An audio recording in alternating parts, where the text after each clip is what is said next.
시청자 여러분 안녕하십니까? BTV 주간 종합 뉴스 시작합니다.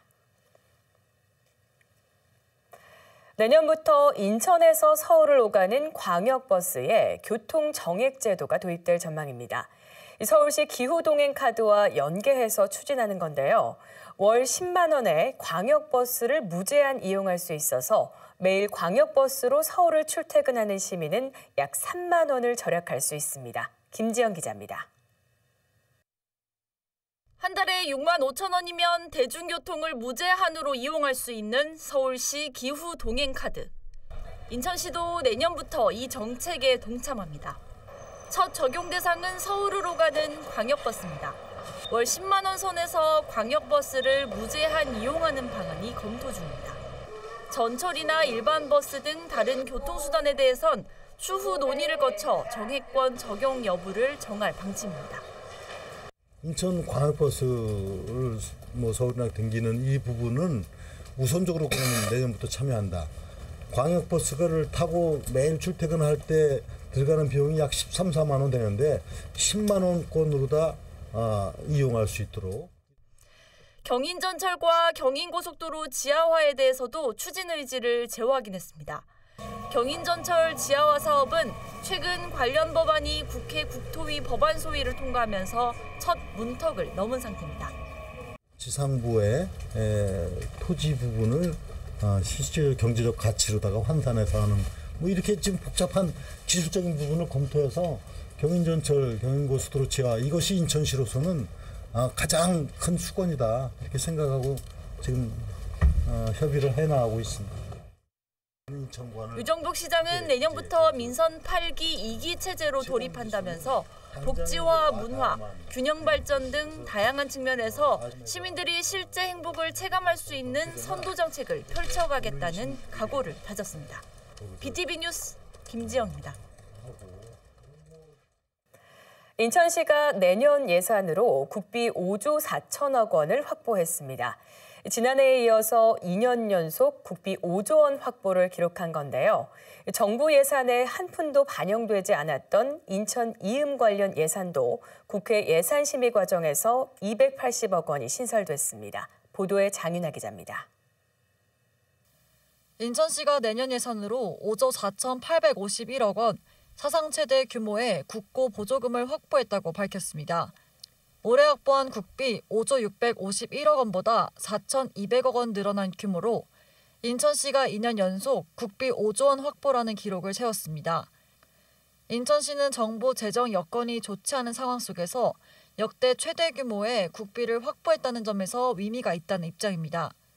내국세 관련 대비 많이 감소를 했는데 약 10.2% 감소한 상황에서도 역대 최고 규모의 국비를 확보한 것이 특히 의미가 있다고 보여집니다. 시장님, 부시장님들이 이제 중앙부처, 장차관들의 수국장까지 이제 면담을 통해서 국비 반영을 건의했고 또 국고 보조금이 가장 많이 반영된 부분은 복지 분야로 3조 5,042억 원입니다. 기초연금 지급, 생계급여 등의 수혜 기준이 완화되고 규모가 커지면서 정부가 각 지자체로 주는 국비 규모가 확대되고 있는 겁니다. 뒤이어 철도, 도로 등 기반시설 분야에서 6,490억 원이 반영됐습니다. 수도권 광역급행철도와 서울도시철도 7호선 연장에서 올해보다 3천억 이상의 국비가 추가로 지원됩니다. 이 밖에 친환경 분야에서 2,914억 원, 미래산업 분야 2,039억 원, 일자리 창업 분야에서 1,443억 원이 반영됐습니다. 또 당초 전액 삭감되었던 지역 상품권에 대한 국비도 280억 원 증액됐으며 연수구 보온회관 건립에 대해서도 국비 2억 원이 반영됐습니다. NIB 뉴스 장윤아입니다. 새해에는 각종 정책과 제도가 바뀌기 마련이죠. 이 푸른 용해해 갑진년에는 출산지원 정책에 많은 변화가 있습니다. 또 상습 음주운전으로 면허가 취소될 경우 음주운전 방지 장치를 부착하는 조건으로 면허가 발급됩니다. 이 새해 달라지는 제도를 구혜희 기자가 알려드립니다. 지난 3분기 우리나라 합계 출산율은 0.7명. 세계 236개 나라 중 최하위입니다. 인천시가 먼저 파격적인 정책을 제시했습니다. 새해부터 인천에서 태어나는 모든 아이에게 1억 원을 지원하는 아이드림 정책을 시행합니다. 현재 0세부터 7세까지 아동수당을 지원합니다. 인천시는 여기에 더해 전국 최초로 8세부터 18세까지 아이 꿈수당을 지원합니다. 0세부터 18세까지 모든 학령기에 중단 없이 지원하는 첫 사례입니다.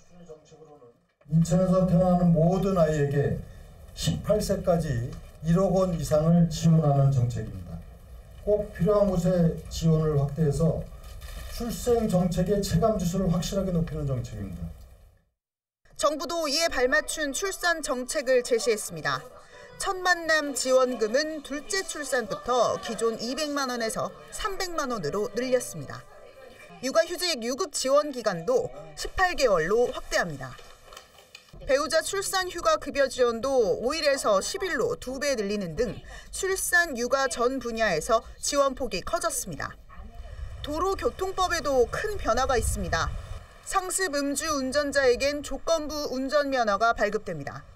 5년 안에 2차례 음주운전으로 면허가 취소될 경우 다시 면허를 딸 때 음주운전 방지 장치가 달린 차만 운전하는 조건으로 면허를 내주는 겁니다. 술을 마시고 장치에 숨을 불어넣으면 차량에 시동이 걸리지 않게 해서 음주운전을 원천 차단하는 겁니다. 과속 단속도 강화됩니다. 지난해부터 시범 운영해오던 양방향 단속 카메라를 내년부터는 본격 시행할 예정입니다. 양방향 단속 카메라가 도입되면 번호판이 후면에 부착된 이륜차의 과속과 신호 위반 등을 단속할 수 있게 됩니다.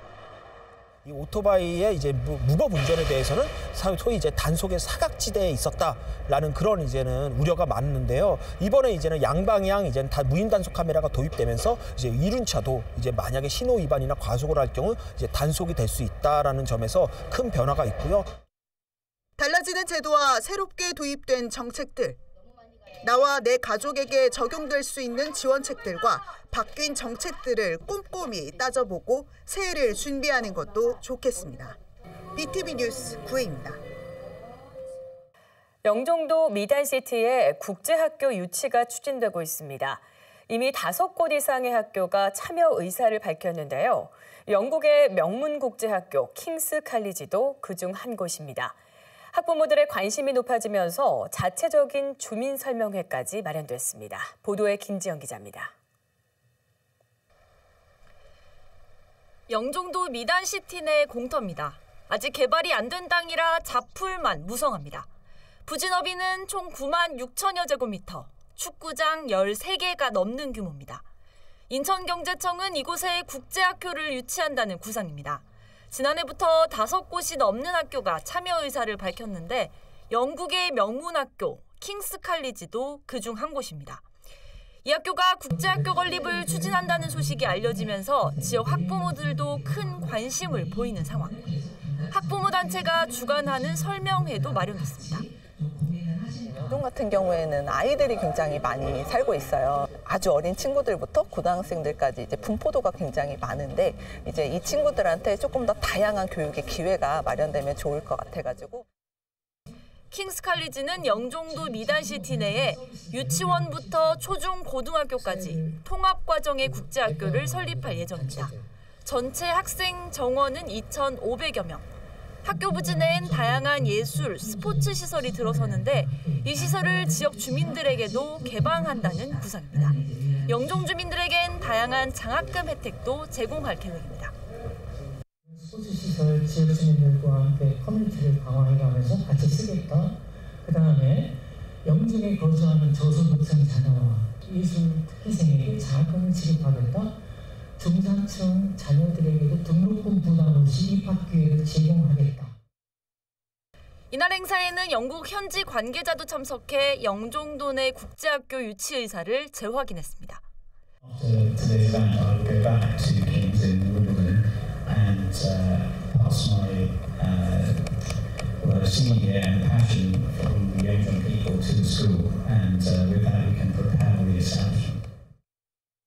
인천경제청은 국제학교 설립을 위한 공모 방식은 아직 정해진 게 없다고 밝혔습니다. 그러면서 주민들의 의견을 충분히 수렴한 뒤 조만간 학교 설립 절차에 관한 공식 입장을 밝힐 예정이라고 설명했습니다. BTV 뉴스 김지영입니다.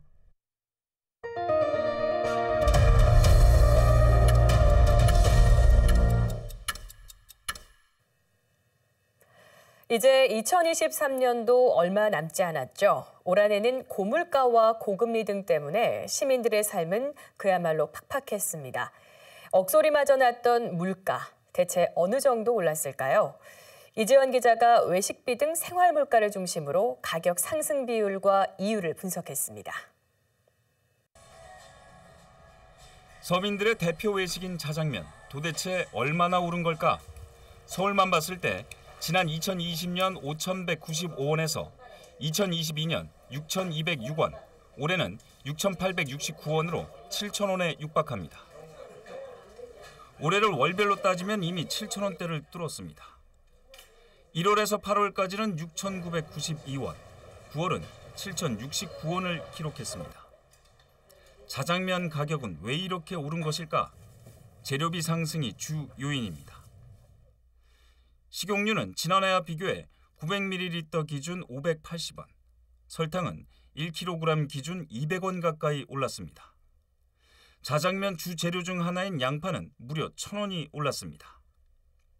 주요 외식 가운데는 삼계탕과 삼겹살의 상승률이 높습니다. 삼계탕은 지난해 15,000원 선에서 16,449원을 기록했습니다. 직장인 대표 회식 메뉴인 삼겹살은 200g 기준 지난해 18,004원에서 올해 19,000원을 돌파했습니다. 이와 함께 설탕과 소금 등이 물가 상승을 주도하고 있습니다. 이른바 슈가 인플레이션이라는 말이 나올 정도로 설탕의 소비자 물가 지수는 지난해와 비교해 16.9% 올랐습니다. 설탕은 각종 외식은 물론 빵, 아이스크림 등 가공식품에 필수적으로 사용되기 때문에 전반적인 식품 가격 상승의 원인 중 하나입니다.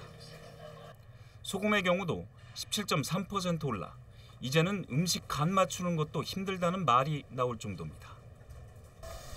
이처럼 생활 물가가 상승하고 있는 가운데 소비자 물가는 2달 연속 3%의 오름세를 보였습니다. 9월 소비자 물가 지수는 112.9로 지난해 같은 달보다 3.7% 올랐습니다. 국제 유가와 과일 등 농수산물의 상승률이 두드러졌기 때문입니다. 최근 3개월 물가 상승률 변동을 보면 물가의 기조적 흐름을 나타내는 근원 물가 지수는 변동이 없거나 소폭 하락하는 가운데 농산물 및 석유류 가격 상승에 따라 소비자 물가 지수만 2달째 상승하는 모습을 보이고 있습니다. 이 가운데 어패류, 채소, 과일 등 신선 식품 지수가 상대적으로 크게 올라 갈수록 서민들의 지갑은 얇아지고 있어 아우성이 나오고 있습니다. BTV 뉴스 이재원입니다. 최근 인천 곳곳에서 화재가 잇따르고 있죠. 이 호텔 화재로 수십 명이 부상을 입는가 하면 공장 화재를 진압하던 소방관이 다치기도 했습니다. 난방기 사용이 늘어남에 따라 화재 위험성도 높아지고 있는데요. 안전한 겨울을 나기 위한 화재 예방법을 구혜희 기자가 알아봤습니다. 시뻘건 불길이 하늘로 치솟습니다.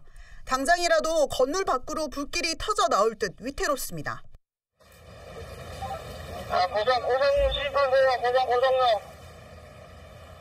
남동 산단의 한 공장에서 불이 시작된 건 26일 밤 12시 반쯤. 여기가 이제 불이 시작되면서 여기서 불이 나오고 그 다음에 이제 여기가 불 옮겨 붙으면서 저 옆으로 퍼져가면서 저기까지 이제 불이 요 불뚝 같은 거 2개 있잖아요. 네, 여기 앞에까지 불이 이렇게 점점 옆으로. 대응 1단계까지 발령할 정도로 큰 불이 시작돼 주변 공장 3곳으로 연쇄 확대됐습니다. 연휴 기간 마지막 날이라서 공장 근로자들이 근무를 안 한 상태여서 그 이외에 뭐 전기적 요인이든 그 입적 요인을 제외한 그런 발화 요인을 한번 찾아보고 그거에 맞는 그 장소들을 찾아보고 그래서 조사를 할 계획입니다. 이처럼 최근 대형 화재가 잇따르고 있습니다. 성탄절 연휴에만 인천 지역 공장 2곳에서 불이 났습니다. 앞서 17일에는 남동구의 한 호텔에서 대형 화재가 발생해 투숙객 54명이 크고 작은 부상을 입기도 했습니다. 다른 계절보다 화재는 겨울철에 집중되고 있습니다. 최근 5년간 인천 지역의 계절별 화재 현황입니다. 전체 6,929건의 화재 가운데 겨울철에만 1,900여 건이 발생했습니다.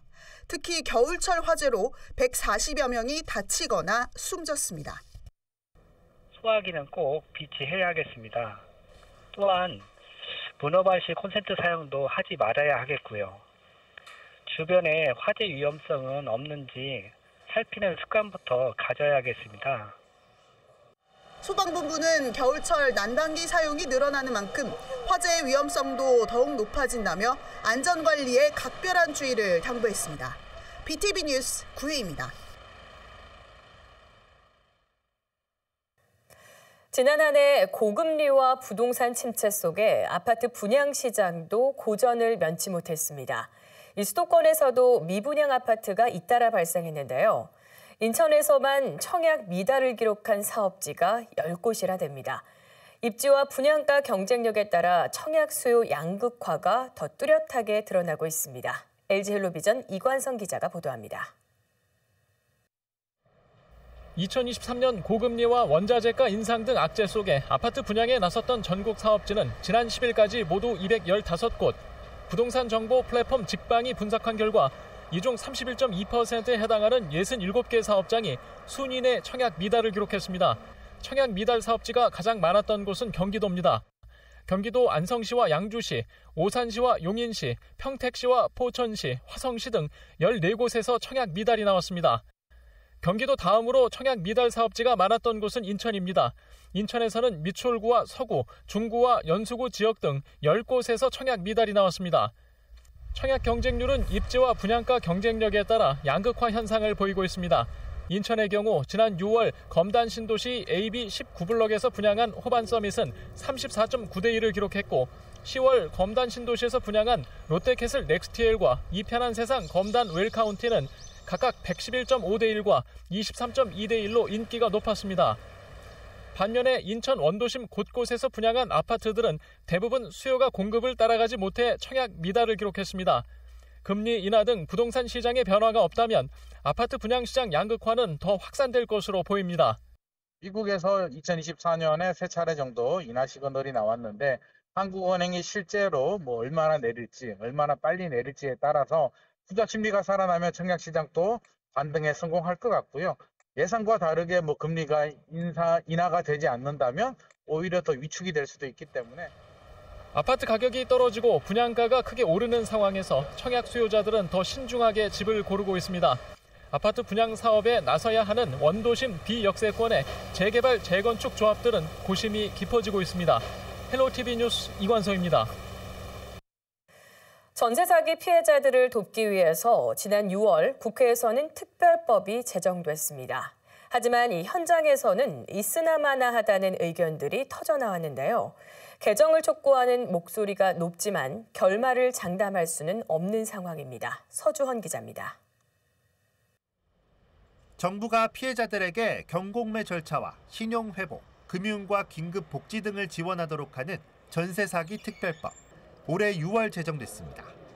여러 지원을 받기 위해 법에서는 먼저 피해자로 인정을 받도록 했습니다. 임차권 등기와 확정 일자를 갖춰야 하고 임대차 보증금이 3억 원 이하인 경우, 또 반환 능력이 없는 이에게 소유권이 양도됐거나 임대인이 파산하는 경우 등 크게 4가지 조건을 충족해야 합니다. 법이 만들어지고 이제 6개월, 특별법은 큰 성과를 내지 못하고 있습니다. 아무리 이제 특별법이 발행이 되고 그분들에 대해서 지원이 이루어진다고 하더라도 이제 이분들이 실질적으로 입은 피해에 대한 보상이나 변제 차원은 아니기 때문에 이제 이런 부분들이 지금 현행 특별법의 어떤 한계라고 개인적으로는 생각이 듭니다. 대상자인 피해자들 역시 외면하고 있습니다. 지난 13일 기준 정부가 인정한 피해자는 9,700여 명인데 이 중 정부 지원을 받은 사람은 20%에도 못 미칩니다. 가해자들의 책임지는 고통 분담 역할이 없이 만들어졌기 때문에 전혀 특별하지 않았고 여러 조건들로 사각지대가 너무 많아 실효성이 없었으며 오히려 가해자인 은행의 이익을 앞세우는 지원책에 머물렀습니다. 현장과 정치권에서는 보완이 필요하다는 목소리가 지속적으로 나왔습니다. 법을 고쳐야 한다는 겁니다. 핵심은 피해자 인정 범위 확대와 선구제 후회수. 사각지대를 없애고 정부가 피해자들에게 보증금을 돌려주는 대신 임대인에게 구상권을 청구하라는 뜻입니다. 할 수 있는 모든 수단을 다 동원해서 12월 내에 선지연 후구상 제도가 포함된 내용과 형식으로 전세사기 피해 지원 특별법 개정을 시도하겠다는 말씀을 다시 한번 드립니다. 전망이 밝지만은 않습니다. 일단 정부 여당의 반대 입장이 완강합니다. 다른 사기 사건 등과 형평성 문제를 불러일으킬 수 있다는 이유 때문입니다. 국회 일정도 촉박합니다. 법안 소위 등을 거쳐 28일 예정된 본회의에서 통과되지 않는다면 올해 안으로 법 개정은 사실상 불가능합니다. BTV 뉴스 서주원입니다. 사스와 메르스, 코로나19 같은 신종 감염병 발생 주기가 계속 짧아지고 있습니다. 특히 공항과 항만이 있는 인천은 대한민국의 관문으로 얼마나 신속하게 대응하고 또 차단하느냐가 중요한데요. 신종 감염병에 대비해 질병관리청과 인천시가 처음으로 합동 모의 훈련을 진행했습니다. 현장에 이정인 기자가 다녀왔습니다. 해외에서 입국하는 관광객이 검역대에 도착합니다. 곧바로 발열 체크가 이뤄지고 이상 증상이 있는지 확인합니다. 체온이 37.4도 나오셨고 지금도 기침, 가래 증상이 계속 있으신가요? 역학조사를 통해 감염병 연관성을 확인하고 전에 조류인플루엔자 확진 환자나 의심 환자 접촉하신 적이 있으실까요? 역학조사 결과 의심 환자로 분류되면 검체 채취가 진행됩니다. 검사 결과가 양성으로 나오자 곧바로 질병보건 통합 시스템에 보고되고 확진자는 국가지정 병원으로 안전하게 이송됩니다. 인천공항에서 동물 인플루엔자 인체 감염증 확진자가 발생한 상황을 가정해 실시한 모의 훈련입니다. 신종 감염병 발생이 잇따르자 질병관리청과 인천시가 처음으로 합동 모의 훈련을 진행했습니다. 우리나라의 최전선 관문이고요. 사실상 여기에서 감염병을 차단할 수 있다면 우리가 코로나19에서 겪었지만 그 사회적 비용을 엄청나게 줄일 수 있습니다. 그래서 이런 훈련을 앞으로 좀 자주 하면서 대한민국 관문 도시인 인천. 신종 감염병 확산을 막기 위해선 신속한 대응 체계를 구축하는 것이 무엇보다 중요합니다. BTV 뉴스 이정인입니다. 이번 주 준비한 소식은 여기까지입니다. 이상으로 BTV 주간 종합 뉴스를 마칩니다. 편안한 주말 보내시길 바랍니다.